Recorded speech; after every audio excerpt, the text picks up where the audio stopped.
Hello दोस्तों, Eklavya coaching centre में आप लोग का स्वागत है। जैसे कि हम लोग देख लिए थे कि प्रकाश का हम लोग चैप्टर पढ़ रहे हैं। इसमें 4 पार्ट का थ्योरी हम बता दिए हैं। धीरे धीरे करके 1-2 पार्ट और बनेगा, लेकिन इसका पूरा थ्योरी क्या हो जाएगा, कंप्लीट हो जाएगा।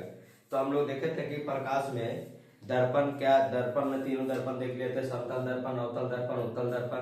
समतल दर्पण में क्या देखे कि जो प्रतिबिंब वस्तु के प्रतिबिंब के बराबर बनता है वो समतल दर्पण कहलाता है। ठीक है ना। जो वस्तु आभासी छोटा और प्रतिबिंब के पीछे बनता है तो वो उत्तल दर्पण कहलाता है।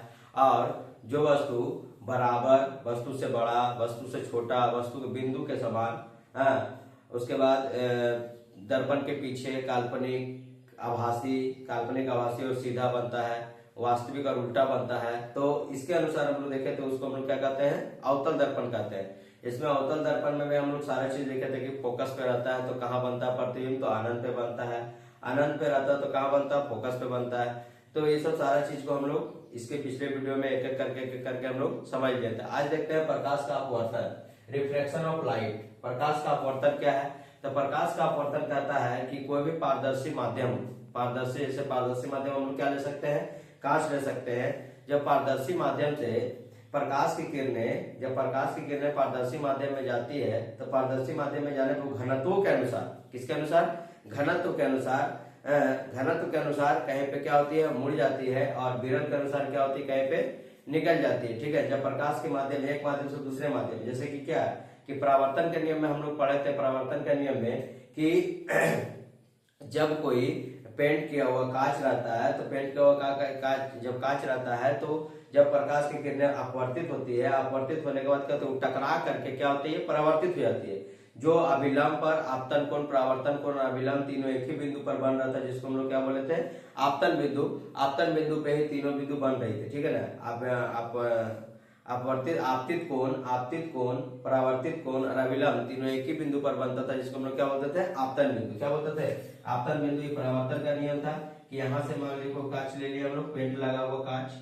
ठीक है। तो इससे प्रकाश का माध्यम क्या होगा कि पार तो होगा नहीं। तो क्या होता था कि आपतित किरण आता था, आपतित किरण आकर के परावर्तित हो जाता था, जितने वेग से आता था। यहाँ पे इंसिडेंट रे बनता था आई, और यहाँ पर क्या बनता था आर, जिसको रिफ्लेक्टिव लाइट कहते थे। तो ये क्या होता था, इंसिडेंट और आपतित दोनों आपस में क्या होते थे, बराबर होते थे। और ये क्या था, अभिलंब था, ये कोई बिंदु था, आपतन बिंदु था। तो ये था क्या, किसका नियम था, परावर्तन का नियम। लेकिन अपवर्तन का नियम में क्या है, जो हम कांच लेंगे इससे क्या होगा, जो हम कांच लेंगे ठीक है, कांच के लेते हैं जो कि पारदर्शी माध्यम में हम लोग पढ़े थे कि पारदर्शी किससे कहते हैं, जिससे प्रकाश की किरणें क्या हो जाए, पार कर जाए, उसे हम लोग क्या कहेंगे, पारदर्शी माध्यम कहेंगे, पारदर्शी कहेंगे। ठीक है। जो पारदर्शक कहेंगे, जो प्रकाश की किरणें प्रकाश से पड़ती है और क्या होता है वही माध्यम में क्या करके पार हो जाए, उसे हम लोग पारदर्शी कहते हैं। तो पारदर्शी में हम लोग अगर कांच को लेते हैं, किसको लेते हैं, कांच को लेते हैं, तो अपवर्तन के नियम के अनुसार क्या होता है कि जब प्रकाश की किरणें पड़ता है तो क्या होता है, आपस में क्या होता है, प्रकाश की किरणें पारदर्शी माध्यम में क्या करती है, इसको पार कर जाती है। प्रकाश कांच को क्या करती है, पार कर जाती है। अब पार करने के बाद देखा जाता है कि माध्यम इसका कैसा है। अगर सघन माध्यम है तो क्या हो जाएगा, अभिलंब की ओर झुक जाएगा। अगर विरल माध्यम है तो अभिलंब से क्या हो जाएगा, दूर हट जाएगा। और उसमें जो इंसिडेंट जब सघन माध्यम में होता है तो उसमें इंसिडेंट रे का मान हमेशा क्या होता है, बड़ा होता है। इंसिडेंट रे का मान कितना होता है, तो बड़ा होता है, जिसको हम लोग रेयर माध्यम बोलते हैं। इंसिडेंट रे वहां पे क्या होता है, बड़ा होता है, और रिफ्लेक्टिव रे क्या होता है, छोटा होता है। रिफ्लेक्टिव रे क्या होता है, छोटा होता है। तो इंसिडेंट रे जो होता है, जो यहाँ से मान लीजिए प्रकाश को पार करके कांच जो नीचे से चल आया है, अगर वो सघन माध्यम में रहेगा तो अभिलंब की ओर क्या हो जाएगा, झुक जाएगा। सघन माध्यम में रहेगा तो अभिलंब की ओर क्या हो जाएगा, झुक जाएगा। अब सघन माध्यम और विरल माध्यम क्या होता है, ये घनत्व पर निर्भर करता है, प्रकाश के घनत्व पर निर्भर करता है। जैसे कि हम लोग देखते हैं कि अगर बोलता सघन माध्यम किसे कहते हैं, तो प्रकाश का वेग अगर अधिक होगा तो घनत्व क्या होगा, कम होगा। प्रकाश का वेग अगर अधिक होगा तो घनत्व का मान क्या होगा, कम होगा। अगर प्रकाश का वेग कम है तो घनत्व का मान क्या होगा, ज्यादा होगा। प्रकाश का वेग अगर कम है तो घनत्व का मान क्या होगा, ज्यादा होगा। हम आपको पहले बताते हैं कि प्रकाश का वेग में जैसे कि वायु को लेते हैं तो वायु का प्रकाश का वेग कितना होता है, 3 × 10⁸ मीटर पर सेकेंड, 3 × 10⁸ मीटर पर सेकेंड। और अगर कांच का लेते हैं तो कांच का कितना होता है, 2 × 10⁸ मीटर पर सेकेंड। तो जिसका प्रकाश का वेग ज्यादा उसका घनत्व क्या होता है, कम होता है। जिसका प्रकाश का वेग ज्यादा होता है उसका घनत्व का मान कम होता है, और जिसमें प्रकाश का वेग का मान कम होता है उसका घनत्व क्या होता है, ज्यादा होता है। उसका घनत्व क्या होता है, ज्यादा होता है। तो घनत्वों के माध्यम से हम लोग देखते हैं कि सघन क्या है, विरल क्या है, सघन क्या है, विरल क्या है। और इसी अपवर्तन में हम लोग पढ़ते हैं कि अपवर्तन के नियम भी, जैसे कि वहां पे हम लोग देखे थे कि आपतित कोण, परावर्तित कोण, अभिलंब तीनों क्या होता है, एक ही रेखा पे होता है। इसमें जो इंसिडेंट रे होता है और जो रिफ्रैक्टिव रे होता है, इंसिडेंट और रिफ्रैक्टिव रे, इन दोनों को एक व्यक्ति जो स्नेल का नियम था, स्नेल के नियम दोनों का बराबर म्यू रखा जाता है। इसमें साइन आई बटा क्या होता है, साइन आर, साइन आई बटा क्या होता है, साइन आर। उसमें भी देखा जाता है कि एक और नियम होता है जो होता है प्रकाश का वेग, म्यू बराबर प्रकाश का वेग बटा वस्तु का वेग, ठीक है। जो माध्यम में किसी वस्तु का वेग सी बटा वी होता है, जो वस्तु में माध्यम का वेग हो जाता है और नीचे में प्रकाश का वेग होता है। तो इस सभी को हम लोग एक तरह के कर करके समझते हैं। उसके बाद सघन माध्यम किसे कहते हैं, विरल माध्यम किसे कहते हैं। लेकिन अपवर्तन का जो नियम है परावर्तन से हटके होता है, क्योंकि परावर्तन में पेंट किया हुआ कांच को लिया जाता है, लेकिन अपवर्तन के नियम में पेंट किया हुआ कांच नहीं लिया जाता है। जिसके कारण क्या होता है, जो प्रकाश का माध्यम है, प्रकाश का माध्यम आकर के सीधे क्या होता है, पारदर्शी किरणों को पार कर जाती है। पार करने के बाद अगर वो सघन रहता है तो अभिलंब की ओर क्या होता है, झुक जाता है। वहां पे आर का मान क्या होता है, आई के मान से कम होता है। आई मतलब इंसिडेंट रे, आर मतलब होता है रिफ्रैक्टिव रे। तो जो आई का मान होता है, लेकिन कभी कभी सघन से विरल की ओर जाता है। सघन से विरल की ओर जब जाता है तो वहां पर क्या होता है, सघन से जब विरल की ओर जाता है तो वहां पर प्रकाश से अभिलंब जो क्या होता है, अभिलंब से दूर हट जाता है। अभिलंब से क्या होता है, दूर हट जाता है। तो जब अभिलंब से दूर हट जाता है तो वहां पर आर का मान बड़ा हो जाता है और आई का मान क्या होता है, छोटा हो जाता है। क्योंकि हम लोग किधर से जा रहे हैं, सघन से विरल की ओर, सघन से विरल की ओर जाते हैं तो आर का मान बड़ा होता है और आई का मान क्या होता है, छोटा होता है। एक एक करके हम लोग एक एक करके देखते हैं, इसको सभी को समझते जाते हैं। बोल रहा कि अपवर्तन, प्रकाश का अपवर्तन क्या है, बोला प्रकाश का अपवर्तन क्या है, रिफ्रैक्शन ऑफ लाइट। प्रकाश का अपवर्तन क्या है, रिफ्लेक्शन ऑफ लाइट। बोल रहा है जब प्रकाश की किरणें एक माध्यम से चलकर दूसरे पारदर्शी माध्यम में प्रवेश करती है, ठीक है। मान लीजिए अगर हम यहाँ पे एक कांच का टुकड़ा ले लेते हैं, ठीक है ना, कांच का एक समतल दर्पण ले लेते हैं, कांच का एक। तो बोला कि जब प्रकाश की किरणें एक माध्यम से दूसरे माध्यम में प्रवेश करती है तो दोनों माध्यमों के प्रकाशी घनत्व में अंतर, किसके घनत्व में अंतर। बोल रहे हैं कि जिसका घनत्व अगर कम रहेगा तो क्या हो जाएगा, विरल। जिसका घनत्व अगर ज्यादा रहेगा तो क्या हो जाएगा, सघन। जिसका घनत्व अगर कम रहेगा तो क्या हो जाएगा, विरल। जिसका घनत्व ज्यादा रहेगा वो क्या हो जाएगा, सघन, ठीक है ना। तो दोनों माध्यमों के प्रकाशीय घनत्व के अंतर होने के कारण प्रकाश की किरणें सीधे ना जाकर के आपतन बिंदु पर खींचे गए अभिलंब की ओर क्या होती है, या उससे दूर, अथवा क्या होती है, उससे दूर हो जाती है, या तो उसकी ओर क्या होती है, मुड़ जाती है अभिलंब की ओर। बोला कि तो दोनों माध्यमों में प्रकाश के घनत्व में अंतर होने के कारण प्रकाश की किरणें सीधे ना जाकर के आपतन बिंदु पर खींचे गए अभिलंब की ओर अथवा उससे दूर मुड़ जाती है, या तो अभिलंब की ओर झुक जाती है, या तो उससे दूर मुड़ जाती है, तथा इनका वेग और दिशा भी क्या होता है, बदल जाता है। इसका वेग और दिशा क्या होता है, बदल जाता है। और प्रकाश की किरणें की दिशा में इस प्रकार के अचानक परिवर्तन को, ठीक है, जैसे उसका वेग और दिशा बदल जाने के कारण, अचानक परिवर्तन होने के कारण क्या होता है कि प्रकाश का अपवर्तन, या तो क्या कहते हैं उसे, प्रकाश का अपवर्तन या वर्तन कहते हैं। प्रकाश का अपवर्तन या वर्तन कहते हैं। आप लोग का बुक में वर्तन दिया रहता है, जिसको रिफ्लेक्शन ही बोलते हैं, अपवर्तन ही बोलते हैं, ठीक है। रिफ्लेक्शन ऑफ लाइट कहलाता है। जैसे मान लीजिए कि यहाँ पर अगर हम रख लेते हैं एयर को, एयर मतलब वायु को रखते हैं। यहाँ पर हम लोग रखते हैं जल को, किस पर रख लेते हैं, जल को। जब रखते हैं तो क्या होता है, अभिलंब से, मान लीजिए ये अभिलंब है, ठीक है, अभिलंब से अब यहाँ से प्रकाश की किरण जब कोई चलती है, तो क्या होता है कि क्या है, ये विरल है, वायु क्या है, विरल है, वायु क्या है, विरल है। अब विरल से किधर जा रहा है, सघन की ओर, विरल से किधर जा रहा है, सघन की ओर। अभी आपका किताब में लिखा हुआ है कि वायु जो है जिसमें प्रकाश का वेग अधिक होता है वो क्या होता है, विरल। जिससे प्रकाश का वेग अधिक होता है क्या होता है, विरल। जिससे प्रकाश का वेग कम होता है क्या होता है, सघन होता है। क्या होता है, सघन होता है। तो यहाँ पर ये क्या है, सघन है, सघन मात्रा में है। तो वायु से अगर जल में आता है तो क्या होता है, अभिलंब की ओर झुक जाता है। अभिलंब की ओर क्या होता है, झुक जाता है। सॉरी,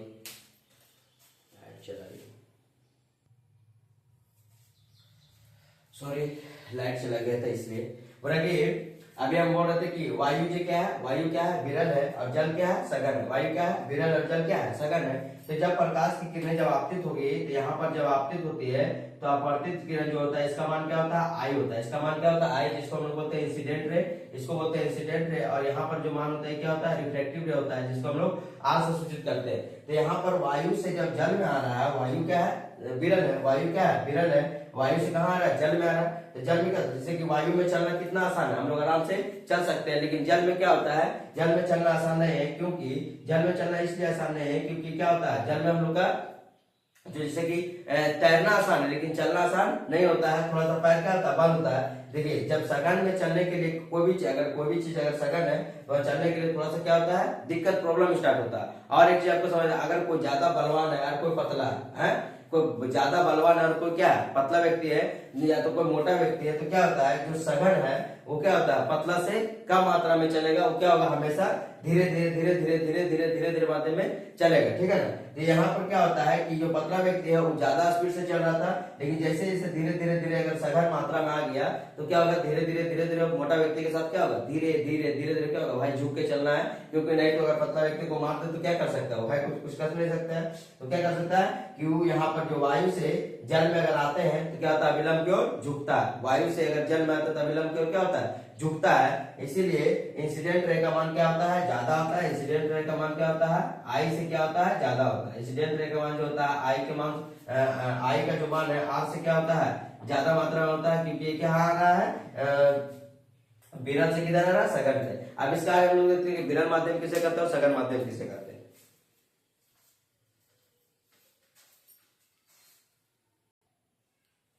देखिए विरल माध्यम एवं सघन माध्यम, रेयर एंड डेंसर मीडियम, ठीक है ना।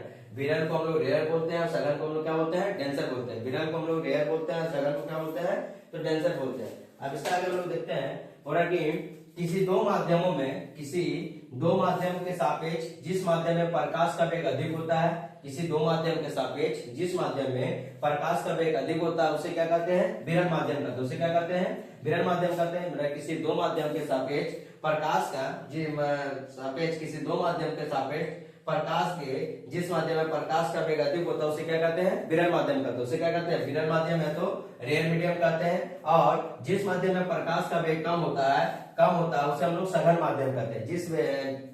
जिस माध्यम में प्रकाश का वेग अधिक हो उसे हम लोग रेयर मतलब क्या, विरल माध्यम कहते हैं। और जिस माध्यम में प्रकाश का वेग कम हो उसे हम लोग सघन माध्यम कहते हैं। जैसे मान लीजिए कि वायु और जल में लिए तो वायु और क्या हो गया, वायु हो गया विरल माध्यम और जल क्या हो गया, सघन माध्यम। इसको घनत्व और प्रकाश के वेग पे भी देखा जाता है। जैसे कि मान लीजिए विरल जो हो, जितना ज्यादा विरल रहेगा तो उसका प्रकाश का वेग अधिक रहेगा तो उसका घनत्व क्या रहेगा, कम रहेगा। हम पहले ही बता दिए। तो जिस माध्यम में प्रकाश का वेग, किसी दो माध्यम में सापेक्ष जिस माध्यम में प्रकाश का वेग अधिक होता है उसे विरल माध्यम कहते हैं, और जिस माध्यम में प्रकाश का वेग कम होता है उसे हम लोग क्या कहते हैं, सघन माध्यम कहते हैं। उसे क्या कहते हैं, सघन माध्यम कहते हैं। इसका बाद देखते हैं कि अपवर्तन या वर्तन का नियम, अपवर्तन या वर्तन का नियम। और एक चीज बता देते हैं कि जब हम लोग सघन से विरल की ओर, जब हम लोग सघन से विरल की ओर आते हैं, सघन से विरल की ओर जाते हैं तो क्या होता है, विलंब से दूर हट जाता है। विलंब से क्या होता है, दूर हट जाता है।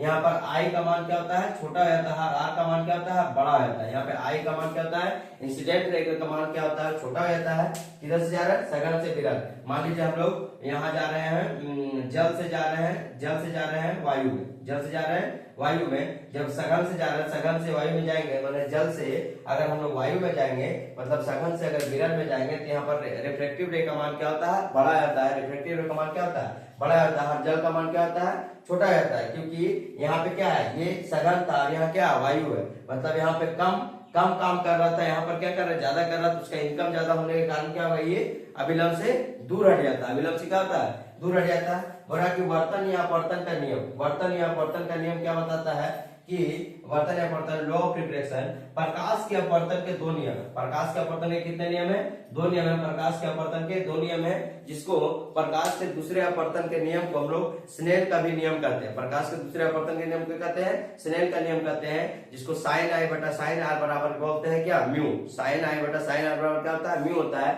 और म्यू बराबर क्या होता है, सी बाय भी। म्यू बराबर क्या होता है, सी बाय भी। वायु में प्रकाश का वेग बटा किसी भी माध्यम में प्रकाश का वेग होता है, ठीक है। उसको आगे तक करते हैं। बोला कि पहला वर्तन कोण या अपवर्तन कोण का नियम, और आपतित किरण, वर्तित किरण तथा आपतन बिंदु से दोनों माध्यमों के स्पर्श तल से खींचा गया अभिलंब तीनों क्या होता है, एक ही तल पर स्थित होता है। ठीक है, आपतित किरण, वर्तित किरण या आपतन बिंदु से, आपतित किरण, वर्तित किरण या आपतन बिंदु से दोनों माध्यमों के स्पर्श तल से खींचा गया अभिलंब तीनों क्या होता है, एक ही तल पर स्थित होता है। जैसे हम लोग देखे थे परावर्तन के नियम में कि आपतित कोण, परावर्तित कोण और अभिलंब तीनों क्या होता है, आपतन बिंदु पर एक ही अभिलंबों पर होता, मतलब अभिलंब तीनों एक ही तल पर होते थे। इसी तरह यहाँ भी बोला दूसरा नियम, एक विशेष रंग वाली किरण, एक विशेष रंग वाली किरण के लिए तथा एक जोड़े माध्यम के लिए आपतन कोण का मान, आपतन कोण का साइन तथा वर्तन कोण का साइन का अनुपात स्थिर रहता है। आपतन कोण का और एक विशेष रंग वाली किरण के लिए, एक विशेष रंग वाली किरण के लिए तथा एक जोड़े माध्यम के लिए आपतन कोण का साइन तथा वर्तन कोण का साइन का अनुपात क्या रहता है, स्थिर रहता है। इस स्थिरांक को म्यू द्वारा प्रदर्शित करते हैं। इस स्थिरांक को किसके द्वारा प्रदर्शित करते हैं, म्यू द्वारा प्रदर्शित करते हैं। इस स्थिरांक को किसके द्वारा प्रदर्शित करते हैं, म्यू के द्वारा प्रदर्शित करते हैं। अब म्यू बराबर क्या होता है, हम लोग देखते हैं स्नेल के नियम के अनुसार, या तो अपवर्तन के दूसरे नियम को हम लोग किसके नियम कहते हैं, स्नेल का नियम कहते हैं। अपवर्तन के दूसरे नियम को क्या कहते हैं, स्नेल का नियम कहते हैं।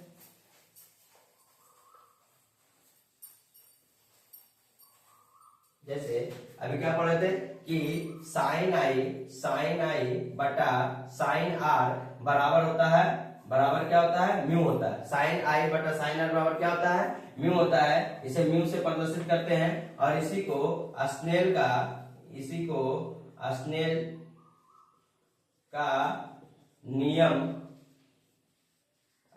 नियम भी कहते हैं।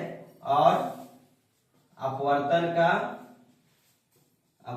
का दूसरा नियम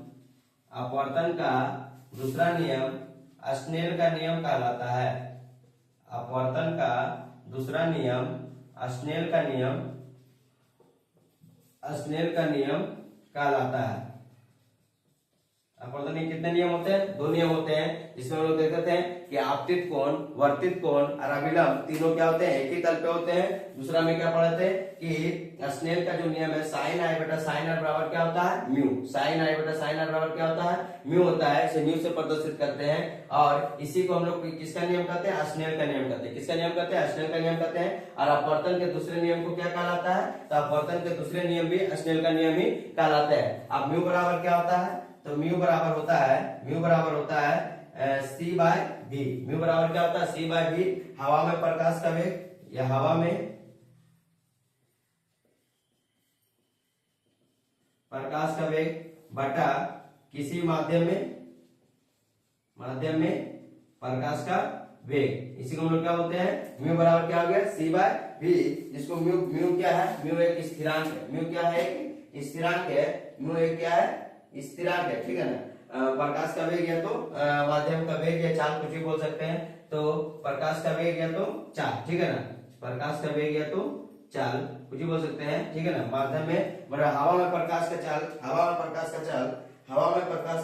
बटा माध्यम में प्रकाश की चाल को म्यू बराबर सी बाय भी। म्यू क्या है, एक स्थिरांक है। म्यू क्या है, एक स्थिरांक है। इसके बाद हम लोग देखते हैं स्नेल के नियम के देखने के बाद, अपवर्तन के नियम के बाद अपवर्तन से क्या क्या होता है, इसका कुछ उपयोग को देखते हैं। उपयोग को देखने के बाद हम लोग क्या देखेंगे, अब अगले वीडियो में हम लोग देखेंगे लेंस। और लेंस देखने के बाद प्रकाश का वर्ण विक्षेपण, 7 रंग 8 सब एक ही में देखेंगे। तो अभी हम लोग इसके उपयोग के बारे में पढ़ते हैं अपवर्तन के।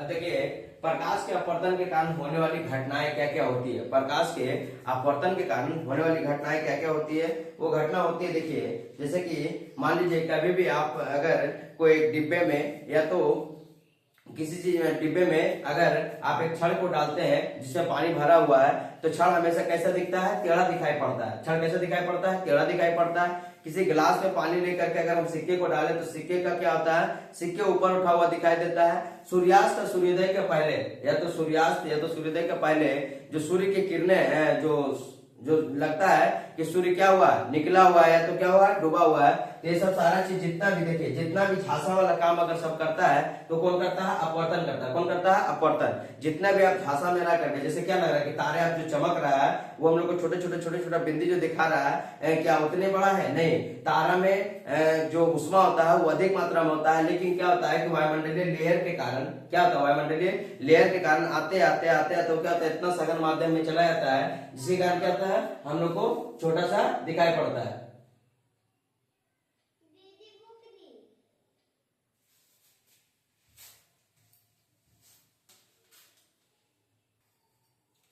तो जितना भी झांसा वाला चीज है, जितना भी जैसे लगता हम लोग को कुछ और, दिखता कुछ और, करता है कुछ और, वो सब जो घटना किसमें घटता है? तो अपवर्तन वाली घटना में घटता है। किसमें घटता है? अपवर्तन में। और इसका आगे हम लोग पढ़ेंगे पूर्ण आंतरिक परिवर्तन, जिसमें हम लोग देखते हैं कि रोड पे जो दिखता है कि हम लोग रोड पे जब जाते हैं तो दूर में लगता है कि पानी गिरा हुआ, लेकिन ऐसा पानी कुछ नहीं होता है, ठीक है ना। तो वो पूर्ण आंतरिक परिवर्तन में होता है। लेकिन अभी इसके बारे में हम लोग समझते हैं अपवर्तन के बारे में। बोला कि द्रव में अंशतः डूबी हुई सीधी छड़ टेढ़ी दिखाई जाती है। द्रव में, जल में डूबी हुई अंशतः जो छड़ होता है वो सीधी छड़ कैसे दिखाई देती है? टेढ़ी दिखाई देती है। किसके कारण? तो अपवर्तन के कारण।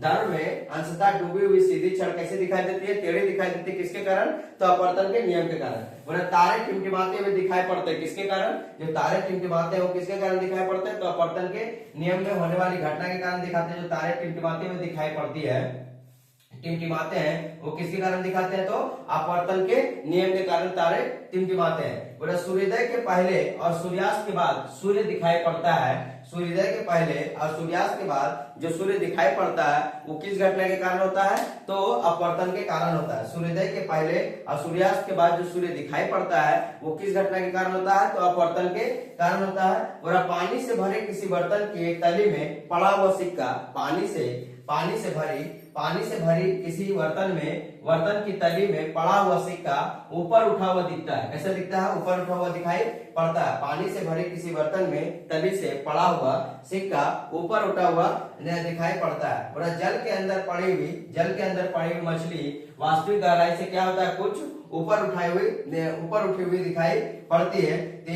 जल के अंदर पड़ी हुई मछली वास्तविक गहराई से कुछ ऊपर उठी हुई दिखाई पड़ती है। तो ये सब सारी घटनाएं सब किसमें होता है? तो प्रकाश के अपवर्तन के नियम में होता है। ये सब सारी घटनाएं किसमें होता है? प्रकाश के अपवर्तन के नियम के कारण नहीं होता है, क्योंकि विरल और सघन जो माध्यम है वो मुख्य रूप से अपवर्तन के नियम पे ही लागू होता है, ठीक है ना। तो ये सारी चीज प्रकाश के अपवर्तन वाली घटना देख लेते हैं। अब इसके बाद हम लोग देखते हैं पूर्ण आंतरिक परावर्तन।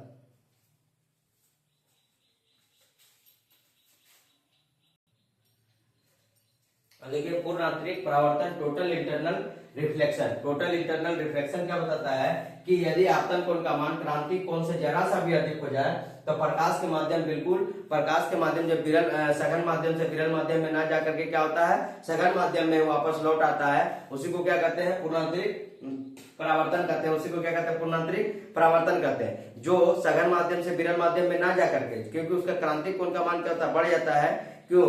क्रांतिक कोण का मान बढ़ने से क्या होता है कि वो आपतन कोण जो होता है विरल में न जाकर के क्या होता है? सघन माध्यम में ही चला जाता है। उसी को हम लोग क्या कहते हैं? पूर्णांतरिक परावर्तन। देखिए हम लोग पढ़ते हैं, और यदि आपतन कोण का मान क्रांतिक कोण से जरा सा भी अधिक हो जाए, ठीक है, आपतन कोण का मान जो है क्रांतिक कोण के मान से जरा सा भी अधिक हो जाए तो प्रकाश विरल माध्यम में बिल्कुल नहीं जाता है। प्रकाश जो है सघन से विरल में बिल्कुल नहीं जाता है, क्योंकि आपतन कोण का मान क्या हो गया? बड़ा हो गया। आपतन कोण का मान क्या हो गया? बड़ा हो गया। आपतन कोण का मान क्रांतिक कोण से जरा सा भी अधिक हो जाए तो प्रकाश विरल माध्यम में बिल्कुल नहीं जाता है, बल्कि संपूर्ण प्रकाश परिवर्तित होकर के क्या होती है? सघन माध्यम में लौट जाते हैं। और इसी घटना को हम लोग कहते हैं पूर्ण आंतरिक परावर्तन, टोटल इंटरनल रिफ्लेक्शन। यदि आपतन कोण का मान बड़ा हो जाए, आपतन कोण का मान जरा सा भी अधिक हो जाए तो प्रकाश जो है विरल माध्यम से सघन माध्यम में नहीं जाता है, और वो क्या होता है? सघन माध्यम में ही लौट के चला आता है। उसी को हम लोग क्या कहते हैं? पूर्णांतरिक परावर्तन कहते हैं। उसे क्या कहते हैं? पूर्णांतरिक परावर्तन कहते हैं। इसमें निम्नलिखित दो शर्तों को पूरा होना आवश्यक है। पहला, प्रकाश को सघन माध्यम से विरल माध्यम में जाना चाहिए। पूर्णांतरिक परावर्तन होने के लिए दो शर्त चाहिए। सघन माध्यम से विरल माध्यम में जाना चाहिए, और आपतन कोण का मान क्रांतिक कोण से क्या होना चाहिए? बड़ा होना चाहिए। आपतन कोण का मान क्रांतिक कोण से क्या होना चाहिए? बड़ा होना चाहिए, लेकिन क्रांतिक कोण से बड़ा होना चाहिए। बोल रहा है कि ये अभिलंब है और ये विरल माध्यम और ये क्या है, सघन माध्यम है। आप मान लीजिए कि कोई यहाँ से टकरा करके जा रहा है, टकराने के बाद वापस आकर के लौट करके कहाँ चल जा रहा है, सघन माध्यम में लौट आ रहा है, उसी को हम लोग क्या कहते हैं, तो पूर्णांतरिक परावर्तन कहते हैं। और ये जो मान होता है, ये मान दिखाता है, ये कोण किसको दिखा रहा है, क्रांतिक कोण को दिखा रहा है। किसको दिखा रहा है, क्रांतिक कोण को दिखा रहा है। तो यहाँ तक आप लोग का पूर्णांतरिक परावर्तन की घटना हो गया। अब इसके कुछ उपयोग के बारे में, जैसे कि हीरा का चमकना किसका घटना है, पूर्णांतरिक परावर्तन का। मृग तृष्णा बनना, मृग तृष्णा मतलब जो हिरन होता है, हिरन राजस्थान में जो रेगिस्तान में जब देखता है कि कहीं दूर दूर तक पानी है, तो वो पानी के प्यास के लिए क्या होता है, दौड़ता है, और दौड़ने के बाद जाता है वहां पे, तो देखता है क्या, बालू चमक रहा है। तो ये सब जो घटना घटता है, किसके घटना कारण घटता है, तो पूर्णांतरिक परावर्तन की घटना के कारण घटता है। हीरे के चमकना, उसके बाद मृग तृष्णा का बनना, और एक दो घटना आपको बता दे रहे हैं। उसके बाद रेगिस्तान में मरीचिका का बनना, जल में पड़ी परत नली को चमकना, और कांच में आई दरार का चमकना, ये सब किसकी घटना है, तो पूर्णांतरिक परावर्तन की घटना है। जैसे हीरे का चमकना, एक हो गया हीरे का चमकना, हीरे का चमकना पूर्णांतरिक परिवर्तन की घटना है। उसके बाद मृग तृष्णा बनना, मृग तृष्णा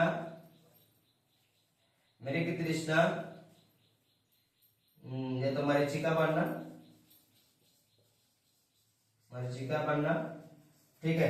कांच में जो दरार आता है, कांच में दरार का चमकना, सब किसकी घटना है, तो पूर्णांतरिक परावर्तन की घटना है। अब इसके आगे वीडियो में हम लोग प्रकाश के लेंस के बारे में पढ़ेंगे। लेंस के बाद आंख है, आंख के बाद उसके बाद क्या है, जो इंद्रधनुष रेनबो है, वर्ण विक्षेपण, उसको देखेंगे। इसका 1 से 2 वीडियो और थ्योरी का चलेगा।